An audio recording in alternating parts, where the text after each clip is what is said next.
Welcome back to another episode of MotoGP Mac, and today we're going to talk about the race that just happened in Assen. So the race was won by Francesco Bagnaia from Bezzecchi, from Viñales, from Aleix Espargaro, from Brad Binder, Jack Miller, Jorge Martin, Johan Mir, Miguel Oliveira, Alex Rins, Bastianini, Nakagami, Johan Zarco, Digi Antonio, Alex Marquez, Dovizioso, Marini, Bradl, Remy Gardner, and Lorenzo Salvadori. Raul Fernandez didn't finish the race due to arm pump. Quartararo crashed. Darren Binder crashed in an epic style, and Morbidelli also crashed. Now, at the start of the race, Bagnaia, Aleix Espargaro and Quartararo were the top three. And a couple of laps in turn 5, Quartararo tried to go up the inside of Aleix. Now, Quartararo lost the front and bumped into Aleix, which pushed Aleix off into the gravel. But Quartararo crashed and took an awful lot of the wings off the side of his bike. Quartararo got back up and Aleix continued on. Quartararo did come into the pits and then was sent back out again.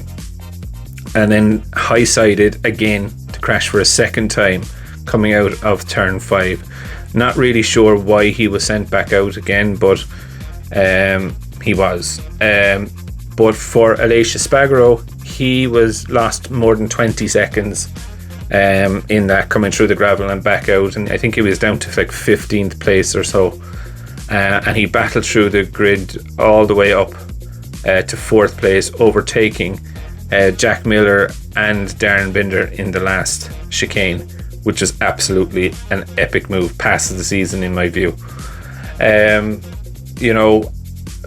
Bezzecchi also did a superb race. Once the Quartararo and Aleix Espargaro had their crash, he kept within a second of Bagnaia, keeping him honest all race through. When the spit of rain came as well, he closed right up on Bagnaia just to put him under a little bit of pressure.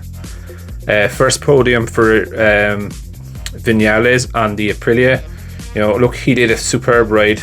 1.2 seconds off Pecco, 1.3 seconds ahead of his teammate. So it was a good race for him, not taking that away from him, but he did not ride that bike to the full potential that Aleix Espargaro showed. Aleix lost more than 20 seconds in the crash with Fabio, and he still came back to finish 2.5 seconds behind Pecco.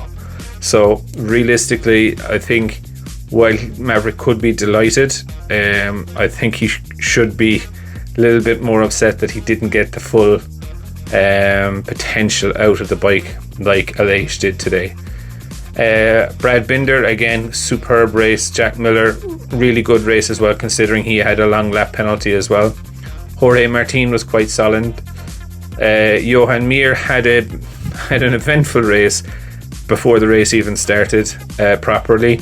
On the roll-up lap, when he was coming into his position, Miguel Oliveira crashed into him, took off some of his aero, of Oliveira's aero, and when he started the race, he did clash with Luca Marini, I think damaging Marini's bike slightly as well. Oliveira had a solid race. Rins was solid. Bastianini, very subdued race for him, 10 seconds almost off Pecco, and good 6 seconds behind Jorge Martin. Crucial time for the two of them. I think their fate is going to be decided over the coming weeks of the holidays. Nakagami, Honda scored points this week, which was good for them. Poor race for Johan Zarco, down in 13th. Not really sure what was going on with him. Digi Antonio was solid, nothing major, did fall back a small bit, but still a good enough race for a rookie. Alex Marquez, he's signed now for Gresini. It's all official. I do believe Strela Galicia will be the main sponsor of that team. Good race for Dovizioso, finished 16th. Ahead of Marini, Bradl, Gardner, and Lorenzo Salvadori. All in all, it was a good race. So You couldn't have predicted that podium. Pecco was impeccable today. He was just absolutely brilliant. He just does need to be consistent. I still do think he's like 66 points behind Quartararo now in the championship. It is still a very long shot, but I think this is the Pecco without the pressure now. Do you know what I mean? I think he's not that he's half written off his championship, but he's just aware of how big the challenge will now be, and you know, he has nothing to lose now, whereas at the start he was trying to protect himself to deliver the championship. I think now the gloves are off because, you know, he has nothing at all to lose. So that's it for racing for the next, I think, 5 weeks. 7th of August we will be back doing a live show, but I will be doing videos every day as much as possible throughout the next 5 weeks. We are doing our podcast this week as well, so look out for that. We're shooting it Monday, so we will put it out there for people to have a listen to. So with that, let me know what you thought of the race. Leave it in the comments below, and we will for sure have a talk about it. Until tomorrow's video, I will see you then. I just want to take a minute to also thank you for watching my videos and the support that you've shown so far. If you haven't subscribed already and you would like to subscribe, it would mean an awful lot to me if you did. I'm starting this channel realistically so that we can all enjoy MotoGP together, with the aim of streaming a live video when the GP races are on.